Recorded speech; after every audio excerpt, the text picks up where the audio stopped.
Today, on the Buckle Bomb Show, Bray Wyatt makes his return to the WWE. Rey Mysterio moves to SmackDown. The Good Brothers return and reform the OC with AJ Styles. And Brock Lesnar returns to set up a rematch with Bobby Lashley.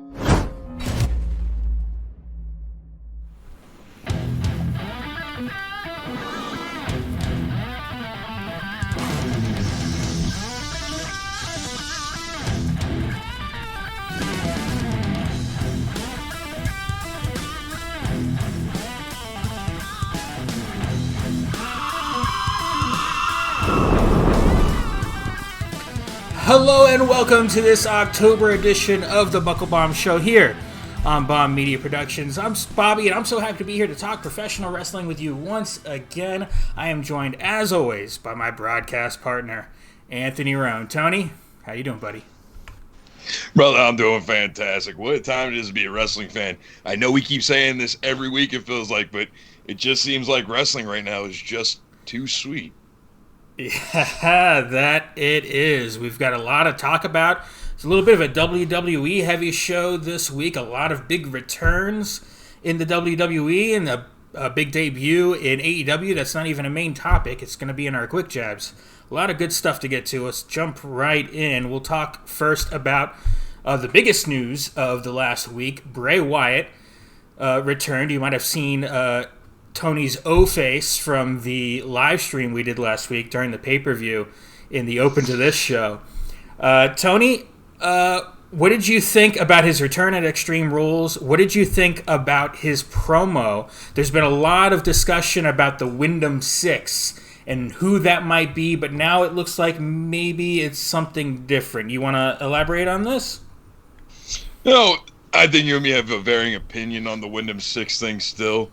But the return was perfectly done. It's Bray Wyatt. He's a fan favorite. Returning after almost a year away, he didn't have to say shit at Extreme Rules.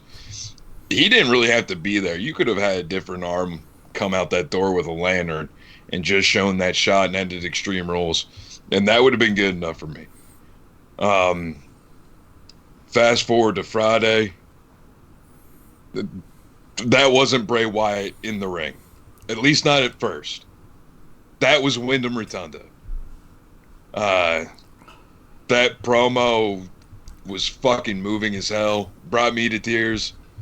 I thought that maybe afterwards, maybe the Wyndham Six thing is maybe like a metaphor for like mental health or something like that, because his promo was very mental health heavy on the things that he touched on. But when it comes to your thing about Wyndham Six, I'm going to let you go ahead, and then I'm going to let you know the things that I'm thinking about it. All right, so at first we were discussing whether or not the Wyndham Six, like everyone else, it could be this person, it could be Alexa Bliss, or wait a minute, the finish to that Ronda Rousey match where she was laughing maniacally. Maybe it's Liv Morgan. And then you and I, well, there was a fun tweet by Eva Marie that set the internet ablaze, and I had fun with you about that because I'm like, oh my god, this has to happen now, just to set the internet aflame. And you hated me for that. But, we were speculating over all these people. And after the promo Friday night on SmackDown, as you said, it was very real. That was Wyndham Rotunda out there speaking in, at the very least, a worked shoot. And to further a story, it seems like, with the little video that happened at the end, that seemingly with a different side of his personality, yet another one. Which is where this seems to be going, I think. I think the Wyndham Six are the six personalities within Bray Wyatt. Now, a little bit of a DID, dissociative identity disorder kind of deal, which is definitely a fun way to go. And I don't mean that people with DID is funny, but I think they have to tread lightly, though, at the same time. You don't want to obviously be making fun of these people. But it's something that's been in the media a lot. We've had, just recently on Disney Plus, Marvel had a show that their superhero had DID, Moon Knight. So it's a very interesting topic right now. It's kind of, and it's, as you said, mental health topic. That they have to tread lightly a little bit. You don't want to make fun of it. You don't want to make light of it. But if they do it right, it could be really powerful and good stuff. Yeah, there is one thing, though, that I just noticed probably last night, like after SmackDown went off the air. The mask. The mask looks like it takes heavy cues from the mask worn by Ethan Hawke in The Black Phone. Okay. So I thought that was a little bit of an interesting thing. Keep in mind, I hate to drag this up, but fuck it, we're here. We'll do it anyways. You're rooting for fucking Eve Marie to be the Abby the Witch in this situation. But you're telling me no to Vincent. Because he's just some mid-carder from Impact. When did I say? I didn't say no to Vincent. That would be great. Because you're bringing if you're bringing him into a stable, I think that would be great. I think that's the point of a stable. If the Wyndham Six was going to be a stable of many wrestlers, that would be a great way to bring in a Vincent or a Grayson Waller or some of these other guys that we've been talking about, and you can build them up to the main roster WWE audience that has no idea who these people are yet. That would be a great way to introduce them. So, with that being said, because I'm on board. Eva Marie would have been great just because. I'm on board with the whole. It's Vincent coming in.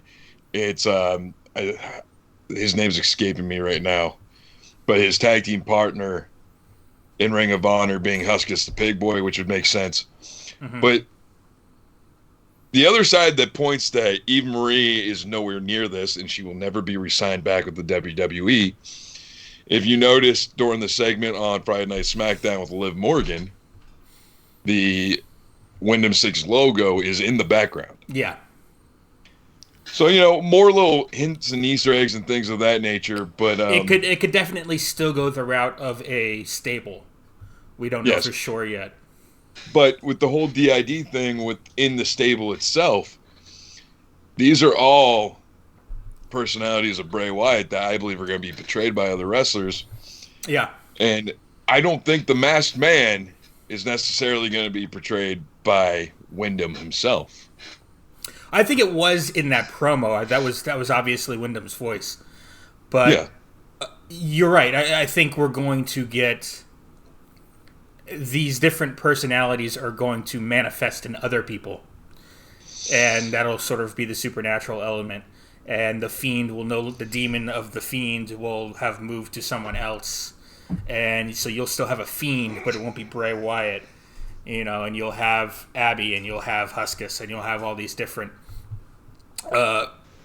characters. I did see it, someone made a tweet or something in that promo, in the video package and the promo from Extreme Rules when he made his return. The Firefly Funhouse was broken down, and in other words, all the characters have escaped the Firefly Funhouse, and now they're out loose in the world, is a way you could look at it. And that's because it was after that little package, and suddenly you're seeing all the characters made real in the audience and around the arena as Bray made his entrance. So there's a lot of interesting angles here to this. Certainly it looks like they're going to take, as you said, a mental health side to it. There's going to be possibly other wrestlers involved in a stable. We'll have to see how crazy. We know Bray Wyatt's Wyndham Rotunda has a crazy imaginative brain for this stuff, and sometimes you just need a little bit of a filter. Don't know if Vince McMahon was the right filter. Maybe Triple H can be. and to get it to where it needs to be on WWE TV. Any last words? Yeah, before we come off of this, one last thing I want to mention with this. Shout out to Jesse Buckeye, pointing out the Cicada 3301 connection. That's a really interesting factor. If you don't know, it was a weird internet puzzle that nobody's ever figured out to this day where it came from, or if anybody's ever solved it. Never happened. But the connection between the logo is very similar. The other thing that I want to kind of point out with this that is, a little on the fringe aspect of it, because I know this is a long shot. Bray Wyatt's theme song, yet again, is done by Code Orange. They're the one that did the revamped version of the Let Me In for the Fiend. So if any of the members of Code Orange hear this, release that shit on Spotify and iTunes like fucking immediately. Like right now. You put the name out there when somebody asked you about Friday night, and everybody got hyped thinking it was already out there, and it's not. Is this a WWE thing? Is this you guys fucking with us? Just drop it. We ain't gonna be mad if you drop it. We'll love you more. No, that's very interesting that they haven't dropped it. I'd make sure if you knew that was going to be the music being used for Bray's return, if I'm the band, I want that out where people can buy it right away as soon as that music's playing. Well, so it's very interesting that it's not. To be fair, though, if I do recall, with the Fiend's theme song, it was almost 2 or 3 months after SummerSlam when he first debuted against, I believe it was Finn Balor,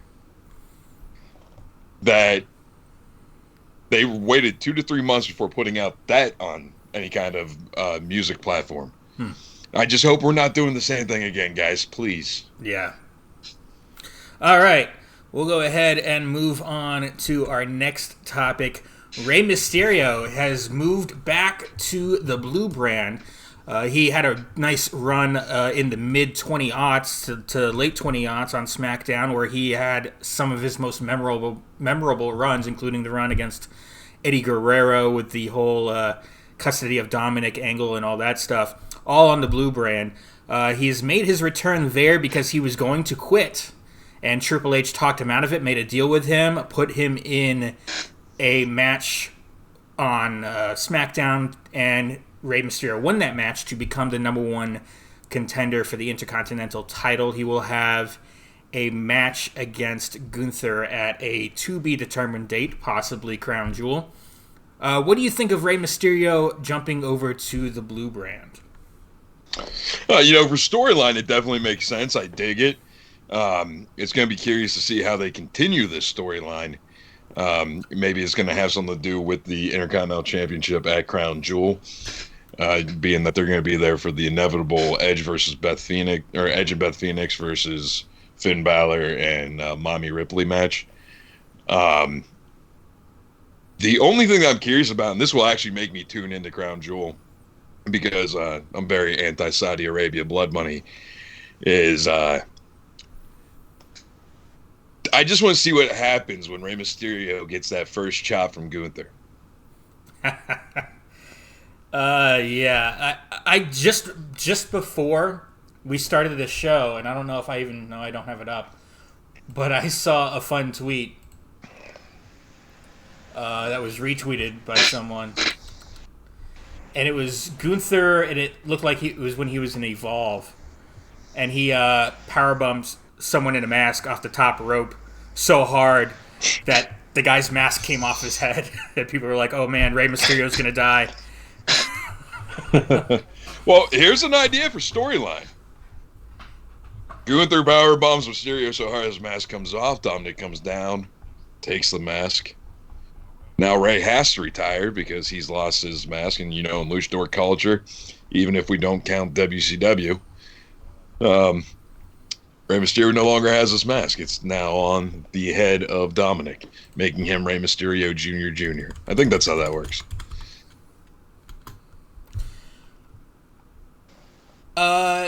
Here it is. Here, let me pop it up real quick. It's going to take just a second, but this is too funny not to share. Yeah, the other interesting thing about this, too, though, is through Rey Mysterio's entire career, he's always been the biggest little man, as they've described him. Here it is.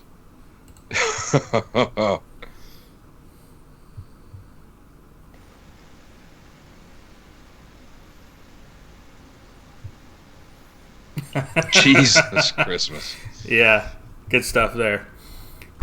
Yeah. But But I think this is a good move. If the plan is to get to maybe a Rey versus Dominic match at, say, WrestleMania, and they want to hold that off, this is a good way to keep them separate for a little while. You could still tease it because we've got pay-per-views, or excuse me, PLEs, premium live events, where they will be on the same card, and you can still have them do little run-ins or come across each other in little backstage segments or something, and still keep it going and fresh in people's minds. But, keep them away from each other for the most part in storyline up until you want to run with a Rey versus Dominic match at possibly Rey Mysterio, or at possibly WrestleMania, I would assume, if that's where they want to go. In the meantime, Dominic gets a little distance from his dad's shadow and gets to kind of make a name for himself within Judgment Day. So I see this as a win all around. Rey gets to have one last run, I think, on SmackDown. I think he's nearing this. This is probably his last run, as you said. oh yeah, for sure. Yeah. I honestly, it pains me to say this because part of growing up is realizing that not everything is forever. You're not always gonna have an Undertaker. You're not always gonna have another Triple H match. You're damn sure not going to be able to afford Blink-182 tickets anymore. But the other part with growing up is just accepting the losses that you're going to have in life. And it's going to be really hard when that day comes. But storyline perspective, career perspective, and family perspective, if I was Rey Mysterio, there is no place I would much rather call it a day than being pinned by my son at WrestleMania to pass the tradition of the Mysterio name upon him. Absolutely. All right, we will go ahead and move on to our next topic. Another return here. The Good Brothers. The Good Brothers have made their return to WWE on Raw, reforming the OC to begin a feud against the Judgment Day with AJ Styles. So a little bit of a Bullet Club feud here with AJ Styles and his version versus a former Bullet Club leader in Finn Balor and the Judgment Day. Are you excited about this? Are you happy the Good Brothers are back? Let me tell you something right now, man. I'm happy we're on this topic because this is also going to segue into something I want to talk about that's a fear of mine with the Good Brothers coming back. Fuck yeah. They are arguably one of the better tag teams that are available in professional wrestling right now. There's stuff that they did after they left WWE was absolutely priceless. I don't care what anybody says, but the two independent shows they put together, the Talking Shop Mania 1 and 2, kind of pissed off we're not going to see 3 now, but that's hasn't been said it's not going to happen. Yeah, they're just fucking amazing talents. Luke Gallows is one of the nicest fucking dudes I've ever met in my life. The only thing about it is we were texting right before this had happened, and we were talking about a possible rumor coming from Japan that Triple H and AJ Styles and Finn Balor were spearheading an attempted coup of Bullet Club members, starting with the Good Brothers. And I said, because of the sources that were saying it, I wasn't 100% on board. And sure as shit, the second I sent that to you, AJ Styles is smiling, saying, I'm not talking about you guys. And then out come the goddamn Good Brothers. Not saying it's going to be a Bullet Club coup to WWE, but this is where I'm going to go into my fear. WWE does have a thing for nostalgia. And even though me and Bobby disagree on the actual popularity of the Bullet Club, you can't argue that anytime WWE brings out a DX and NWO reunion, they try and shoehorn Bullet Club members into it. The infamous Raw anniversary where you had the 3 factions throwing up the 2 Sweet in the middle of the ring, things of that nature. Now, with that being said, my fear is Where are they going to try and shoehorn Cody into this when he comes back? I don't know that Cody will have that much of a part in this. I mean, then again, a Cody versus AJ match would probably be pretty fantastic. A Cody versus Finn Balor match would be pretty darn good. I'd be interested in either one of those. So I would not be against some sort of Cody play in here once he comes back. Though certainly I want to see him climbing the ladder and making his way to a WWE championship. So hopefully he can get up to there when he comes back. And if this is a step on the rung for him in some ways, I'd be fine with that. He'll certainly put on good matches with those guys. I don't know if you saw his story after the return, but all it was I'm assuming it was his hand throwing up the 2 sweet and it said "for life." So that's where the nerves kind of came in with that. But I'm glad to see the Good Brothers back. I don't know. Goddamn, they could be great talents if you just let them be the Good Brothers.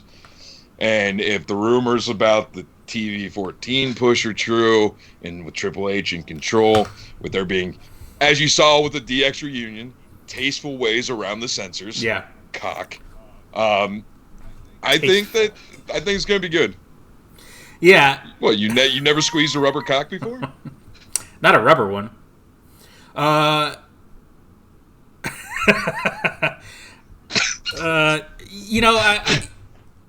You don't need to be PG. You don't need to be TV-14 to do some of the more risque stuff. You get around it here and there. Obviously, the WWE at one point they were talking about it. According to the report, was mostly because of the holy shit chants and things like that. But they also were worried about sponsors, and that's the number one reason they've been PG for so many years. And to me, that's not that big a deal. PG's not the reason why the product is bad, but or was bad. It's certainly a lot better in the last couple of months. But coming to the Good Brothers, I'm excited to see them back. They're a good tag team. It was kind of weird that they were dropped right after WrestleMania and the Boneyard match, kind of randomly and out of nowhere and surprising everyone. I'm glad to see them back in the WWE. It looks like they were holding out for that a little bit, and also could it have maybe opened a little bit of a door? I hate the phrase "forbidden door," but could it have maybe opened a little bit of a space for a New Japan crossover of some sort here? Because don't they hold, or one of them hold, a Japan title, if I'm not mistaken? Well, we're going to get into a little bit more forbidden door talk that'll tie into this in the quick jab segment. But yes, Carl Anderson, the Machine Gun, is the open neverweight champion right now. Yep, that's right. And at Battle Autumn, I believe is the name of the event coming up, Carl Anderson is still defending that. So, with that being said, let me ask you a question. We all know what's going to happen, or so we think. What's your reaction going to be like when Carl Anderson goes in there and actually wins? Wouldn't it be great? I mean, that was the whole kickoff to the first Summer of Punk, right? In Ring of Honor. Everyone knew he had signed a WWE deal, and he was going into a match where, okay, he's going to this is his last match. He's finishing up with Ring of Honor, and he's going to, head on up to OVW. And so he's going to drop the title here, and he wins, turns on the crowd. You all thought I was leaving. I'm not going anywhere. I'm staying right here, and all you guys bought it. I played all of you guys. It was great, and that led to some fantastic run of matches there in his last 3 months as he's finished up in Ring of Honor. It was great stuff, and it would be fun for him to do something similar here with New Japan. I don't know if the WWE can allow it, but I mean, it's been working for AEW, and to have, this is a WWE guy in Japan wrestling over there. I think if anyone were to allow the WWE, if it was something that's going to happen in the WWE at all, Triple H is the one that's going to allow it. It wouldn't have happened, 4 months ago. But today, we can kind of see something like that happening. let's say it does happen. You know who's going to be the one to dethrone Carl Anderson? Is it going to be Triple H guy, current Bullet Club member. who? They're going to make a big stink over it when Carl Anderson wins. He comes back to the States. They're going to be in the ring cutting the promo. Because I don't know if you've seen any of Bullet or the Good Brothers promo since leaving WWE, but they are fucking magic on the mic. It's like a tag team. They can hold their own against the Acclaimed, in my opinion. They'll be in the ring talking about how they're going to run WWE. They're going to run Japan. All of a sudden, you hear the Bullet Club theme song. And who else to come out but Kenta? You know? Because now you're sticking it to AEW, and you're sticking it to CM Punk. Right. And you get an awesome crossover with Bullet Club and WWE, because they can finally shut the fuck up about all these fans wearing Bullet Club shirts at every one of their shows. Now, I don't know that the WWE would allow this, but would it be possible? Would it be interesting if it were, say, someone who's been crossing over with New Japan and AEW, who like a Takeshita or someone like that, who's been on AEW TV quite a bit. Kenta. I mean, it would just be kind of fun to have someone who's maybe even sort of contracted with AEW. Because my mind goes back a little bit here to Mike Awesome and Taz. Mike Awesome was ECW champion, who going to WCW. Went to WCW, signed with WCW, but he was still ECW champion. So he had to go back to ECW to drop that belt. Who did ECW get to fight him? None other than the WWE contracted, or WWF contracted Taz. In the main event of one of their on an ECW pay-per-view, we had a WCW guy, contracted performer, versus a WWF contracted performer, facing off in an ECW ring for the ECW title. It was one of those weird wrinkles in history that a lot of people forget about. And it would just be fun if you had something like that here. I don't anticipate it happening. I don't think WWE would let it. I don't know that AEW would let it right now, to be honest with you. I don't think it's WWE at this point, to be honest with you. But well, Tony Khan got pissed off about, the potential, tampering and all that stuff. But Tony Khan's a petulant child, but we'll get into that later. Yeah, it seems that way sometimes. I think he's like you said, we'll get into that later. But Good Brothers back in WWE. I think this is all around good things, and potentially some interesting interpromotional stuff, at least in the short term. Real quick, let me just stoke the fires of a fucking theory that's already out there. If you've ever listened to the Young Bucks speak about how pissed off they've been at the Good Brothers for like the last couple years, because they always end up signing with somebody else other than AEW. The last time this had happened, the Good Brothers had made a promise to the Bucks. If you guys are still with AEW, we'll come to AEW. Let's say, hypothetically speaking, this run with Carl Anderson and the Open Neverweight title goes for a while, and he just keeps winning. Who else could show up at maybe Royal Rumble while they're cutting a promo? Because we'll be way past the 90 days since we've seen the Elite on television, and that's allegedly Tony Khan's new bullshit with their contracts. He said he would never do it, but the rumor is that's what he's doing. And you hear that infamous fucking Young Buck riff, super kick party. Out comes the Young Bucks and Kenny Omega. Listen, if we would have been talking about this 6 months ago, I would have said that I need to be institutionalized because of how batshit crazy that sounds. But I think Tony Khan is such a horrible boss and booker that it's possible that he is driving the Elite out of All Elite Wrestling. I don't know that he's that so much that he's a bad boss, so much as that he seemed to refuse to ever get help for himself, both in booking, which I think he needed, and in managing the company.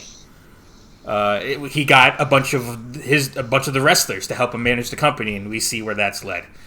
So, and there's been this talk that maybe CM Punk was an office employee as well, and because of something Tony Khan said in an interview, I don't know if that was actually the case. It was just the way it kind of came out of Tony Khan's mouth.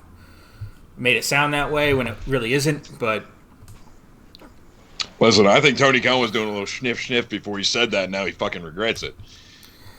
But, I think he was just saying, hey, I went to all these guys for help, and the EVPs, the guys in the office, this guy, and CM Punk too. I don't think that he meant he was in the office. I think, I went to him for help on things with the show. Because Punk, when he was back in his pre-WWE days, he did learn how to put together a television show and how to time out a show and all that stuff. That was part of what he was in the office learning all that at Ring of Honor. So, and if you know anything about the history of AEW, it almost wasn't AEW. It was almost a CM Punk production. But CM Punk turned him down at the time because he was still training at Rufus Sport looking for that third UFC fight. Yeah. All right.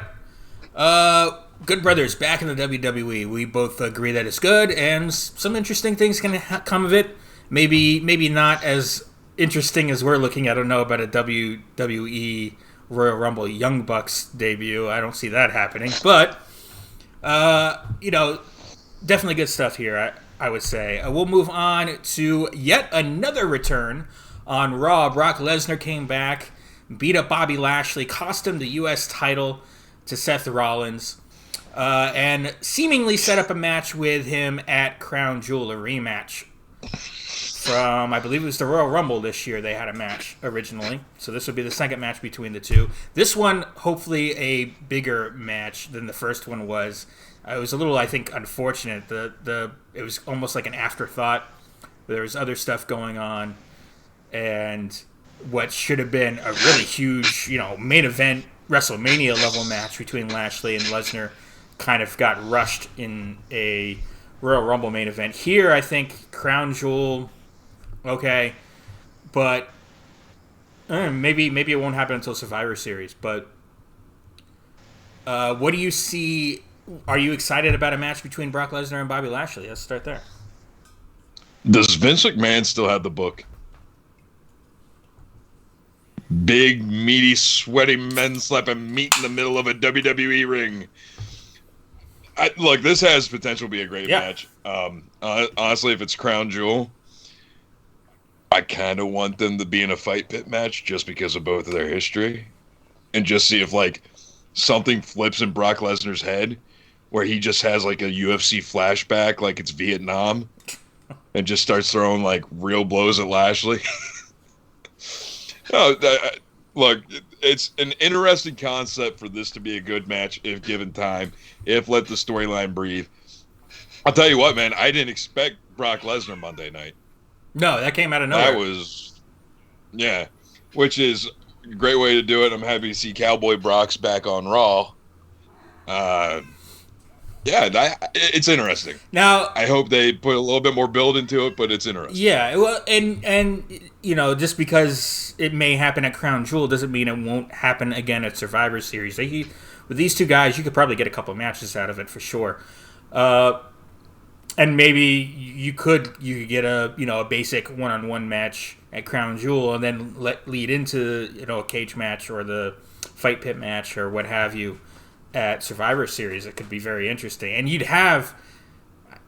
And now I think about it, there's going to be 2 rings set up. There's some interesting stuff you could do for Survivor Series. The first ever 2-man War Games match. Right. So, I don't know if they could do an actual cage match because you're already going to have a cage suspended above the ring, a different type of cage. So, but... Back in the 90s, the Lion Den matches. Maybe have a structure like that set up. Get Ken Shamrock as a special referee. Ooh. He did just end his contract with Impact. That would be interesting. That would be really interesting. But, WWE, hire me. I got some ideas for you. I think that would sell. But, I think this is, yeah, again, it's you made the joke about his Vince McMahon back in charge. Look, they're both big stars, Brock Lesnar especially, and it helps that he's not on TV a lot. So anytime he does come out is huge. Now, is he more heelish here? Because, I mean, certainly what they did, it's Cowboy Brock, and I don't think he did anything overtly against the fans, but he wasn't, like, smiling and taking pictures with him either. So I don't know that he's necessarily going to be overtly the heel, but he's kind of taking the heel side in this story.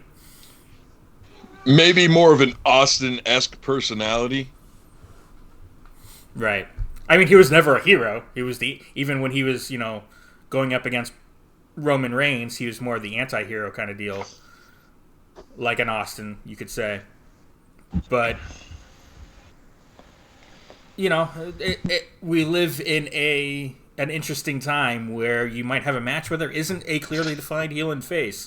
And I don't know if I agree with that, but it would certainly be interesting here. You got just two big stars going at it. And it's like, who could win this? And that's always gonna sell, I think. So, any last words on this? I was gonna say last word, but it was just gonna be stupid, and it's me trying to shoehorn my well-intent and wishes into the universe from something we're going to talk about in the Quick Jab segment, because I'm so fucking excited for it, because there is one match that I want to see that may come from this involving either Brock Lesnar or Bobby Lashley. Well, let's get right into it. We'll go ahead and jump to the Quick Jabs. Quick Jabs to the Face. This is a segment where we just run through some of the smaller stories and the stories we didn't get to talk about in the main topics. We just run through them real quick, and there's one you wanted to talk about. Let's go ahead and jump right in. All right, so randomly at some point this week, the decision came down from Tony Khan that AEW contracted wrestlers can no longer appear for Game Changer Wrestling. There's been no real reason given why, but there's a lot of speculation, and that speculation has to do with a picture that popped up over WrestleMania weekend of Brett Lauderdale, owner of GCW, taking pictures with Stephanie McMahon discussing a potential partnership. Now, if you remember, after those pictures were taken, we discussed that maybe GCW would be the bridge that would open the forbidden door between WWE and AEW. But now it just looks like Tony Khan's being a petulant fucking child and doesn't want to give people what they want. But you know who does want to give people what they want, Bobby? Brett Lauderdale and Daddy Trips. And they want to give me the human meat grinder, Schlack, against Brock Lesnar or Bobby Lashley. That is just a fucking fantasy book match that I've had for years now. Two big, meaty men, just like Brock Lesnar and Bobby Lashley, going toe-to-toe, except you have the more extreme angle with Schlack. The dude's a fucking beast. Not many people make me look small. I went to Planet Death in Tampa when WrestleMania was down here 2 years ago, and I got to stand next to Schlack. And even when he went to go give me knucks, the dude's fist was like a lunchbox up against mine. Mm-hmm. And he also had like a piece of glass in it, so I got cut too. So, I had to go get checked out because it's still outlaw mud show wrestling, whether you want to fucking believe it or not. Yeah. But also another interesting sidebar of this, and I retweeted it, and I don't know if you saw it or not. Former AEW wrestler and current GCW superstar Joey Janela did a cheap plug for SmackDown Friday night. So that kind of added fuel to the fire. Well, that's interesting. I didn't even see that. So is this the tweet you're talking about here? GCW is in Mexico, and I'm gearing up to win another championship. Lauderdale also reminded me to ask you guys who watched SmackDown tonight. Seemed like it was a great show. We at GCW love that product. We acknowledge them. Oh, wow. Okay. Either it's Joey Janela doing what Joey Janela does best and being one of the greatest fucking trolls on Twitter. He was literally a heart attack for Cody Rhodes around every corner. Especially when the Twitter After Dark thing was happening. But either that or it's just foreshadowing what is to come. Can you imagine like an episode of Monday Night Raw ends up in like, when's the next time Raw's in New Jersey? I don't know. They just weren't they? So a little bit, but can you see in the front row, Nick Gage, Joey Janela, Mance Warner, and Effie with Brett Lauderdale sitting with them, Paul Heyman style. With Brett Lauderdale, and they can't do shit because they all got tickets, baby. So in other words, pull another ECW invasion. So hard. I would pop so hard. I don't know if they'll go that far, but I mean that would be interesting. Sure. Jeez, yeah, you don't want to get involved. Your nightmares are coming to life, buddy. Your nightmares are coming to life. Jeez, why would you want to get in bed with them? Okay, Lawler, calm down. Yeah, I would be. Yeah, exactly. I'd be exactly like Jerry Lawler during the ECW invasion. Absolutely. Listen, I just want Jim Cornette to pop up at a GCW show and let them know they don't belong doing business with WWE, and Emil, their ring announcer, just fucking clobbers them with a microphone shot. Jim Cornette, aside from the fact that he's not going to do business with anyone ever again, period. Well, it's probably a comment about Ethiopians chasing after chicken or watermelon that probably made that happen, yeah. But yeah. But, I mean, he's especially since COVID, he doesn't want to leave the house. And quite frankly, I think we're all better for it. We don't need him mouthing off anymore. He's got great wrestling knowledge, and it's unfortunate that sometimes it's hard to sit through his garbage to get to some of the gold that he can drop. But he's a superstar historian when it comes to fucking professional wrestling. I don't know if you've been watching the stories from the territory on Vice. I watched the first episode. Great stuff. The Memphis. Amazing show. Almost liked it better than Dark Side, to be honest. Well, and that's those roundtables I've always loved. And this is edited up a little bit more, but one of my favorite things the WWE has ever produced were the Legends of Wrestling roundtables for the 24/7 on-demand network back in I think they started in 2005. And they were producing Table for Three's always been mine. 2011. Table for Three's in that similar vein, but again, it's heavily edited. Excuse me. Yeah. But, Legends of Wrestling is on the network and on Peacock, so look it up. It's in their originals. And there's several episodes, and there's good stuff. And a lot of the guys on the show aren't with us anymore, like Dusty Rhodes, Roddy Piper's on a few episodes. Oftentimes you've got Mean Gene hosting it. JR hosts it quite a bit too. You've also, all kinds of people were on that show. Good stuff. If you've never checked it out, check it out. You can learn a lot of wrestling history, and it's just wrestlers telling stories. They pick a topic and they run, and it's good stuff. Kevin Nash was on the show talking about obviously they go to the NWO, but then they also talk about outdoor wrestling on that show, and they go into a lot of different stuff, talking all the way back to like Shea Stadium and stadium shows, and the nitros that were outdoors on the beach in Panama City and things like that. So good show on the network to check out if you never have before. There are other topics you wanted to talk about. I know we wanted to talk about there's a return on AEW, or a debut in AEW this week on Rampage that kind of fell by the wayside in the news here because there are so much other big news in WWE, but the Kingdom, Maria Kanellis, Mike Kanellis, and them at AEW. I'm going to stop you right there. It's Maria Kanellis Bennett, okay, Mike Bennett, and Matt Taven. Kingdom debuted on Rampage, and what was sorry, Mike Kanellis. Very long time. I'm going to call him Mike Kanellis just because of the WWE. But yeah, no. Mike Bennett and Taven, yes. Are you excited to see him in AEW? Yeah, it's looking like they're setting up a Kingdom versus FTR for the ROH tag team titles and the IWGP titles. So because they're leaving the AAA titles out of this, it kind of makes you wonder which way that match is going to go. Mm-hmm. But yeah, great tag team. Mike Bennett is extremely, extremely underutilized. Especially well, when he was with WWE. They had a hell of a talent. Dude has a hell of a story. And plus he gets to bang Maria. I mean, come on. Matt Taven, in my opinion, was one of the most entertaining Ring of Honor champions of all time. Um, Even the feud that he had going with Mike Bennett at a point and the feud that they had with PCO and Vincent at a point in time was pretty amazing too. All things I suggest for anybody to check out. But yeah, it looks like they're going to be contracted. And again, this goes back into what we talked about some weeks ago when it came to Impact having all their wrestlers not under contract anymore.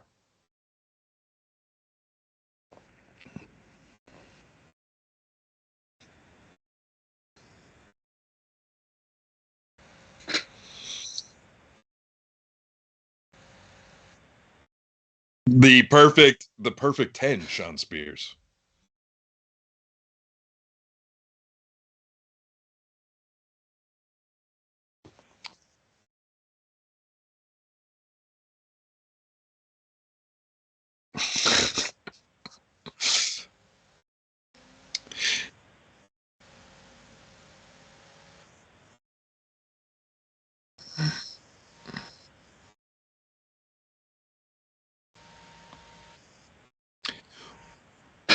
Well, why don't you go ahead and read what Daddy Dax said for the audio listeners?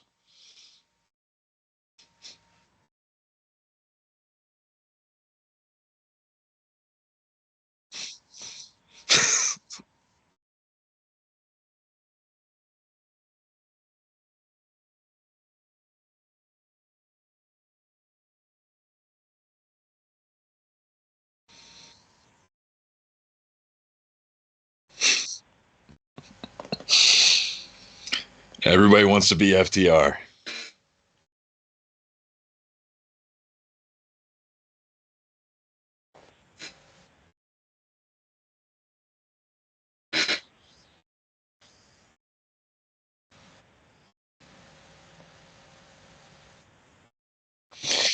Okay, the next quick jab I have is Frankie Kazarian at Bound for Glory, I believe it was, won the X Division Championship. And this week on Impact, he announced to Josh Alexander that he's going to cash in his Option C. What Option C is if you are X Division champion in Impact, you can relinquish the X Division Championship for a heavyweight title opportunity. So that looks like we're going to get that banger of a match in the near future. Can't wait for that. Keep in mind, Frankie Kazarian is still an AEW contracted wrestler, so it doesn't appear like AEW is not willing to play with anybody, just not GCW. Yeah, that's interesting news right there. I just want to say, apparently, when I typed in MJF's profile here, I hit the M button, which I have set up to mute my mic as well. So my mic has been muted for a couple of minutes there, unfortunately. So me reading Dax's tweet for the podcast listeners. Well, no one will actually hear that, but I'll have to cut that segment out of the podcast altogether. But, so I apologize for anyone watching right now that didn't get to hear me read out what Dax says, but you already saw that. All right, anything else to talk about there after the Kazarian news? Daddy ass is somewhere working with office supplies. I guess so. I don't know what that Whatever meant, the fuck happened to that guy. right? He's only maybe the most over member of DX right now. Literally. Well, no. Maybe Triple H. Discussion about this. I think Trips edges him out a little bit, unless all this group scissoring that the Acclaimed have been doing has really created the political divide in this country to go away. I was surprised. That I was might surprised put during the Eddie DX Ass back stuff up. that there wasn't, and maybe it was because of Road Dogg giving the acknowledgement to Daddy Ass in his his normal opening promo, that the crowd didn't just riot and start chanting Daddy Ass, but I was surprised that didn't You happen. see just a bunch of people like scissoring themselves out in the fucking stands. Yeah. And it was a great Corey Graves with the shout out there. That was great. Oh, yeah. By the way, I'm going to start scissoring myself more often. I've never done before, but it is a lot of fun. All right. Well, speaking of scissoring, it's time to cut this show loose. That'll do it for this episode of the Buckle Bomb Show. That is Tony. I'm Bobby. Please give us a like, subscribe if you feel like it. I've got some channel news coming really soon. We've got some exciting stuff coming on this channel and on another channel. You might have noticed that this channel has actually changed names. So I'll have news about all that and all the goings on there and more shows coming. And the return of the card coming here in a week or two. See you guys next week.